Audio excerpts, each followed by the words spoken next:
Hello there, this is my review of a LEGO Star Wars set 75347 TIE Bomber. This set comes with 625 pieces, 4 minifigures and has a retail price of £60 or $65. This is what the back of the box looks like, just in case anyone was wondering, and with that said, let's get into the minifigures. You know how I said this set had 4 minifigures? Well, it actually includes 3 and a gonk droid, and we'll look at the gonk droid first. I think it looks quite nice. The legs, the body, the face, the Imperial logo on each side, printed by the way, all looks really good. The only negative in my opinion is the Arabesh on the back of the gonk droid. It just doesn't fit, but the reason it's here is so they could include the Imperial logo, which I think is fair. Also, if you take off this piece, you have some small storage space if you want your gonk droid to be transporting something. Overall, I think it's quite a nice gonk droid. The first actual minifigure I want to talk about is the TIE Bomber pilot. The leg printing is very good, it captures the details very well and definitely improves the look of the pilot. The torso is very well done, a lot of it is very accurate apart from at the bottom where there are these 2 silver rectangles on each side. I don't know if these are supposed to be here because some pilots have them and others don't, so I think I'll let them off here.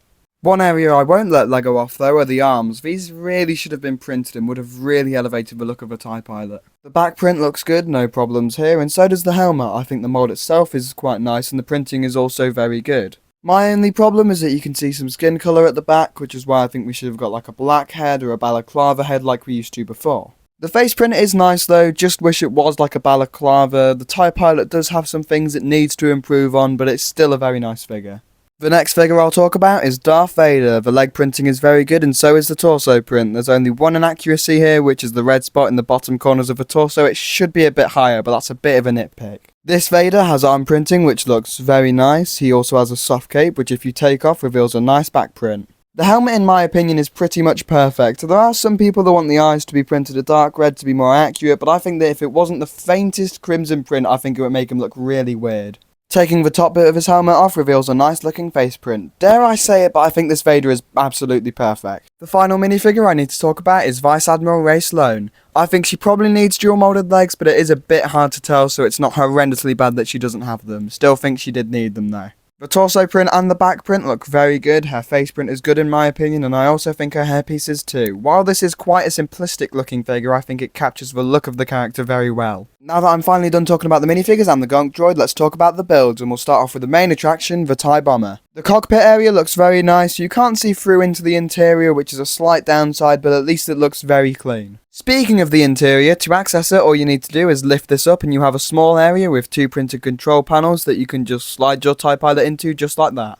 There's also this area above it where you can store his blaster, but getting it out is a bit difficult, so sometimes you have to pull this off just to get it back. When closing it back up, you can sometimes push it to the side in which it catches on something and stops, which can be quite annoying sometimes. This small section here looks quite good, and above this there are some stud shooters that fire and also don't really detract from the look of the set here, which is a huge plus. The front of the bombing section is very accurate. The round dish element is printed by the way, which is very nice to see. The top of the TIE Bomber looks very nice. You may notice a gap here though, but that's there so you can have a bomb dropping feature. Let me show you. So all you have to do to drop these bombs is to push down on them just right here, and you basically send them all out just like that.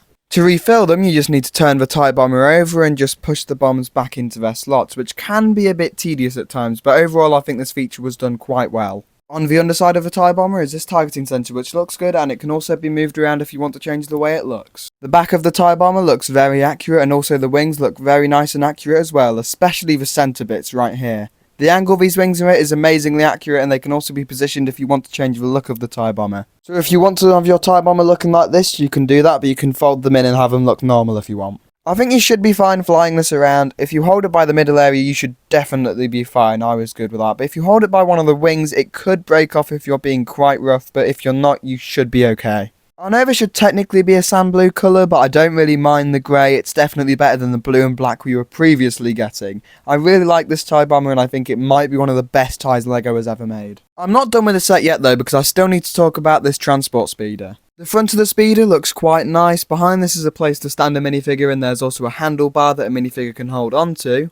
There's some space at the back to hold 2 extra bombs. They're not held down, so they may fall out of times potentially, just like this. On the bottom of the speeder are these 4 clear pieces, which allow this speeder to move around smoothly and also make it look like it's hovering. While it's not the main reason to get this set, it is a nice little extra inclusion to have. Overall, I think this set is really good. The minifigures are very nice and the builds are absolutely amazing. This, in my opinion, is definitely worth its retail value of £60 or $70 and can even be found for less, which makes it even more worth it. This set is retiring on July 31st of 2026, so if you don't have it, definitely get it. Anyways, I hope you found this video useful and thanks for watching.